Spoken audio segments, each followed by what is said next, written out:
falar hoje a respeito de um assunto bem diferente. E nesse assunto que nós vamos falar a respeito da palavra de Deus, eu suplico a Deus que a paz de nosso Senhor e Salvador Jesus Cristo esteja entrando no seu lar, no seu coração e na sua vida e possa envolver toda a sua família. Hoje nós queremos falar a respeito de quanto Deus nos ajuda em relação ao pecado. A Bíblia afirma que Jesus é Salvador. É Ele que nos salva das dificuldades, é Ele que nos salva do inferno, é Ele que nos salva dos nossos pecados, é Ele que nos salva dos momentos de loucura que muitas vezes podem vir sobre nós. Jesus é um Salvador como ninguém. Ele é aquele que nos salva de todas as formas em que é possível alguém ser salvo. Isso já foi dito um dia a respeito daquele homem no Titanic, o Jack, mas não é verdade. Só Jesus é Salvador e só Jesus pode nos salvar de todas as formas em que é possível alguém ser salvo. Você pode dizer assim então, mas e quando vem a tentação? Se você é fiel, Ele te salva. Mesmo que quando você quer pecar, mesmo quando você quer fazer coisa errada, mesmo quando o seu corpo clama pelo pecado, mesmo quando a sua carne fraca, carregada de iniquidade, pede pelo pecado, Jesus te salva dessa loucura também. Então a pergunta que nós queremos fazer: Deus impede alguém de pecar? Sim ou não? Eis aí a grande pergunta. Ele nos salva do pecado? Ele nos impede de pecar? O que é que acontece? Nós pegamos algumas passagens na Bíblia que vão mostrar como Deus muitas vezes nos salva do pecado. Em primeiro lugar, nós vamos ver o que aconteceu com José diante da mulher de Potifar.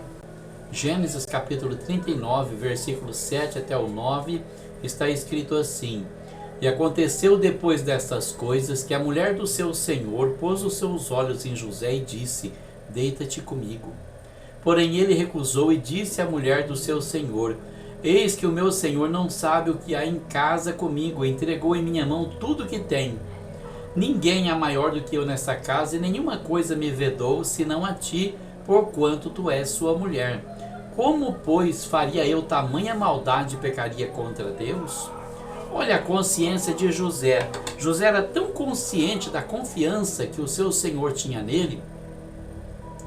Ele poderia ser um homem revoltado e falar: eu não sou escravo, eu estou fazendo papel de escravo, mas eu não sou, eu sou livre. Meu pai é um príncipe, meu pai mora em Canaã, meu pai tem muitas ovelhas e os meus irmãos é que me venderam como escravo. Mas não, de maneira nenhuma, não se revoltou contra Deus, não se revoltou contra a sociedade, não se revoltou contra ninguém, porque quem confia em Deus, espera em Deus. Quem confia em Deus não toma atitudes rebeldes, espera em Deus, seja feita a tua vontade, assim na terra como no céu. Então José ficou naquela vida. Ele trabalhava no pesado, o seu senhor viu que ele tinha sabedoria para administrar, pois ele como administrador da casa, o mordomo da casa. E quando o homem muitas vezes é investido de poder, há aquelas mulheres que ambicionam esse poder e elas põem os olhos nesse homem e levam o homem para o pecado, porque uma mulher pode ser uma grande bênção na vida de um homem, mas ela também pode ser motivo de castigo e de maldição. Quem faz a escolha somos nós, mas precisamos da ajuda de Deus. Deus deu essa consciência de santidade, de temor para José, para que ele permanecesse firme, porque ele sabia que Deus tinha um propósito na vida dele. Quem sabe que Deus tem propósito na sua vida, não entra pelo caminho do pecado, não entra pelo caminho da facilidade, não foge da prova, mas espera em Deus. José esperou. Ele foi caluniado, ele foi preso por causa disso, ele sofreu muito, já estava sofrendo longe do pai, longe do irmão Benjamim, longe da família, longe da pátria dele, num país estrangeiro e opressor, mas ele ficou ali firme, esperando que Deus tomasse uma providência. Se fizermos os cálculos, vamos ver que José ficou uma faixa de mais ou menos uns 13 anos sofrendo, passando as maiores privações e provações para chegar ao cargo de governador do Egito, mas não vacilou. No momento mais difícil da vida dele, ele perseverou no Senhor. E Deus deu a vitória para ele, fazendo com que ele se tornasse o governador de toda a terra do Egito, a maior potência mundial daquela época. Um outro caso que nós temos, que podemos mostrar, é o caso de Faraó, que aconteceu na época do avô de José, Abraão. Diz a Bíblia que Sara era uma mulher muito bonita, como poucas que já pisaram na face da terra. Era encantadora, era linda. E Abraão era casado com ela e tinha consciência da beleza da mulher dele. Quantos maridos não têm consciência da beleza da sua mulher? Quantos maridos desprezam a sua mulher pela aparência, achando que talvez ela seja uma mulher feia e desprezível, até que vem um outro lhe dar valor e é tarde demais para consertar o estrago. Mas Deus nos salva de todas essas dificuldades também. Salvou Abraão. Mas Abraão, apesar de confiar em Deus, ele temia, ele ainda não conhecia o Senhor direito como deveria. E ele disse assim: nós vamos precisar ir para a terra do Egito, porque há uma seca muito grande aqui em Canaã, e nós vamos para lá. Mas ele pensou, como ela é muito bonita, e os homens vão ver e vão me matar para ficar com ela. Então disse para ela: Sara, quando chegar lá, fala para todo mundo que você é minha irmã. Sara concordou, falou tudo bem, ela obedecia a Abraão em tudo. Muito diferente das mulheres de hoje, não é? Não atacando as mulheres, mas quantas mulheres nós temos que reconhecem a sua posição, a posição do marido, muitas vezes um obreiro na casa do Senhor, muitas vezes um pastor que não tem muito sucesso na sua jornada, porque a mulher não sabe obedecer, não aprende a obedecer, gosta de mandar, mas não sabe obedecer, e tanto a mulher quanto o homem precisa entender isso. Quem gosta de mandar precisa primeiro obedecer. Quem não sabe obedecer também não sabe mandar, porque até mesmo quem manda recebe ordem de alguém, não é? Então, eles foram para a terra do Egito, e quando chegou na terra do Egito, os homens de Faraó viram aquela linda mulher e foram falar para Faraó: precisa ver a linda estrangeira que está no nosso país. E Faraó mandou perguntar, ela disse que era irmã de Abraão. Então Faraó falou: traz ela para o meu harém, traz ela para cá, vou ficar com ela, pronto. Peça bonita a gente toma para a gente, não é? E levou para o harém, e diz a palavra de Deus assim, Gênesis capítulo 12, versículo 17 até o 19. Feriu, porém, o Senhor a Faraó e a sua casa com grandes pragas por causa de Sarai, mulher de Abraão. Então chamou Faraó a Abrão e disse: que é isto que me fizeste? Por que não me disseste que ela era tua mulher? Por que disseste é minha irmã? Por isso a tomei por minha mulher. Agora, pois, eis aqui a tua mulher, toma e vai-te embora. Então, olha só a situação em que ficou Faraó. Foi ferido com grandes pragas, tanto ele, como a sua família, como o seu povo. Todo mundo sofreu por causa daquele pecado. Mas Deus não impediu que Faraó tocasse na mulher de Abraão. Preferiu despejar aquela praga na casa de Faraó, na nação de Faraó, porque certamente Faraó não era um homem que temia Deus. Não era um homem que zelava pelos seus princípios, como José, zeloso da lei do Senhor, zeloso das mensagens que recebia do Senhor, fiel ao Senhor, preocupado em obedecer ao Senhor, pois a primeira coisa que ele disse para a mulher de Potifar foi: como eu faria diante de Deus tamanha maldade, tamanho pecado, me deitando com a mulher do meu Senhor? Ele tinha consciência do pecado, tinha consciência do que era viver em santidade, e não venderia sua alma por qualquer preço, não venderia por preço nenhum. Depois nós encontramos uma outra situação em que Abraão desce novamente para um país estrangeiro. Ele vai para a terra dos filisteus. E quando ele desce, ele diz para ela: olha, o risco que nós corremos é o mesmo. Você precisa dizer para as pessoas que você é minha irmã, porque se você não disser, eles vão me matar para ficar com você. Então, quando chegou na terra dos filisteus, perguntaram para Sara: o que você é dele? É sua irmã. Então Abimeleque se apressou, era o rei, se apressou e disse: traga ela para mim, vou me casar com ela. E a palavra de Deus diz que ela foi levada para o harém de Abimeleque, mas naquela noite que ele ia dormir com ela, Deus mandou um sono pesado sobre Abimeleque, aquele sono pesado que ele nem teve tempo de nada, deitou na cama, apagou e dormiu tranquilamente a noite toda. E quando ele estava dormindo, Deus aparece para ele em sonho. Vamos ler o trecho que diz isso, capítulo 20, versículo 3 até o 7 do livro de Gênesis. Deus, porém, veio a Abimeleque em sonhos de noite e disse-lhe: eis que morto serás por causa da mulher que tomaste, porque ela tem marido. mas Abimeleque ainda não tinha se chegado a ela. Por isso disse: Senhor, matarás também uma nação justa? Não me disse ele mesmo: é minha irmã? E ela também disse: ele é meu irmão. Em sinceridade do coração e em pureza das minhas mãos tenho feito isso. E disse-lhe Deus em sonhos: bem sei eu que na sinceridade do teu coração fizeste isto, e também eu te tenho impedido de pecar contra mim, por isso não te permiti tocá-la. Agora, pois, restitui a mulher ao seu marido, porque é profeta, e rogará por ti para que vivas. Porém, se não lhe restituíres, sabe que certamente morrerás, tu e tudo que é teu. Olha aí a palavra de Deus diretamente ao coração de Abimeleque. Eu não te permiti tocar nela porque ela é uma mulher casada. Eu não permiti você pecar contra mim. Eu te guardei desse momento difícil. Porque quando nos esforçamos para ser fiéis, Deus conhece o nosso coração. Ele sabe quando você peca voluntariamente, quando você não consegue fugir daquele momento. E quando o pecado é grave, ele vem, cria uma circunstância e te impede de pecar. Se você tem temor de Deus, você vai receber essa ajuda. Se você não tem temor de Deus, você vai receber incentivo do inimigo para ir em frente mesmo. Fazer o que você tem vontade, fazer o que está planejado, fazer aquilo que está na tua mão para fazer. Mas quando você tem temor de Deus, os anjos do Senhor estão acampados ao seu redor. O inimigo não vai se aproximar demais. A palavra de Deus nos diz que nós não seremos tentados acima daquilo que nós podemos suportar. Antes, com a tentação, Deus nos dará o escape.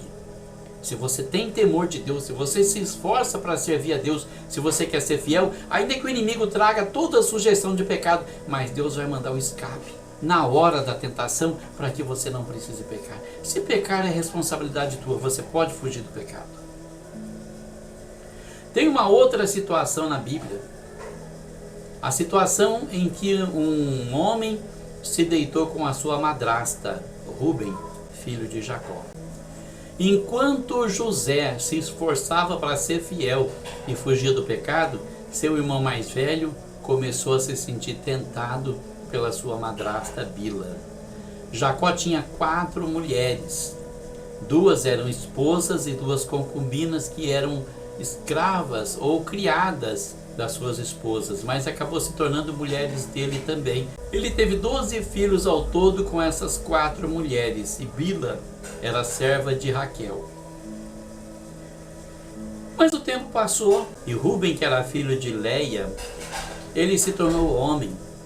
E o homem, ele tem essa fraqueza, ele tem essa dificuldade. O homem gosta de mulher, mas ele precisa saber qual é a mulher que Deus destinou para ele. Porque se ele sair do parâmetro de Deus, ele está em pecado. E talvez Bila fosse uma mulher bonita, conservada, atraente, e ele se deitou com ela, diz a palavra de Deus. E Deus não impediu Rúben de pecar. Por quê? Fica aí a questão. Gênesis capítulo 35, versículo 22, diz assim: E aconteceu que, habitando Israel naquela terra, foi Rúben e deitou-se com Bila, concubina de seu pai, e Israel o soube, e eram 12 os filhos de Jacó. Rúben já havia planejado. Tiago diz que o pecado nasce na nossa mente, no nosso coração, mas ele pode ser sufocado ali. Mas se você alimentar esse pecado, ele vai gerar um ato que vai fazer com que o pecado dê a luz e nasça o fruto do pecado. É quando você põe em ação aquilo que você pensou. Você pode pecar em pensamento. Você pode, como diz o ditado, você não pode impedir que um passarinho passe voando sobre a sua cabeça. Mas se ele resolver descer e fazer ninho na sua cabeça, aí você já pode impedir. A situação é bem diferente. O pecado é a mesma coisa, ele pode passar pela sua mente, você pode desejar, você pode ter aquele momento de fraqueza, mas você não tem que deixar o pecado fazer ninho na sua mente. Certamente o Rúben ficou observando aquela mulher dia após dia, após dia, após dia, e ela se sentiu observada. Ela era mulher de um homem que tinha 4 esposas e já não era mais jovem, e certamente a frequência com que ele a procurava era muito distante, e talvez ela fosse mais jovem, e talvez ela tivesse ainda suas necessidades, e ela acabou observando aquele rapaz tão novo, tão atraente, observando ela, se sentiu tentada. Quando isso acontece, olha só, a tentação de lá, a tentação de cá, e pronto, o ato aconteceu. Mas nada nesse mundo fica encoberto. Por mais escondido que esteja, se você insiste no pecado, Deus vai trazer tudo à luz mais cedo ou mais tarde. Ninguém escarnece de Deus, Ele não se deixa zombar por ninguém. Diz a palavra de Deus que tudo que o homem semear, isso também se fará. Se a pessoa insiste em revirar a lata do lixo, saiba que um dia Deus vai levantar a tampa do lixo e vai mostrar para o mundo o tipo de lixeiro que a pessoa é.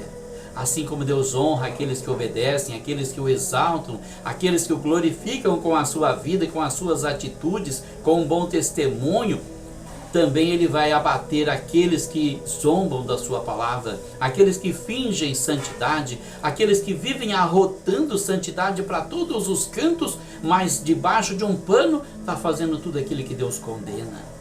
Não conhece a palavra de Deus, não conhece o Deus da palavra.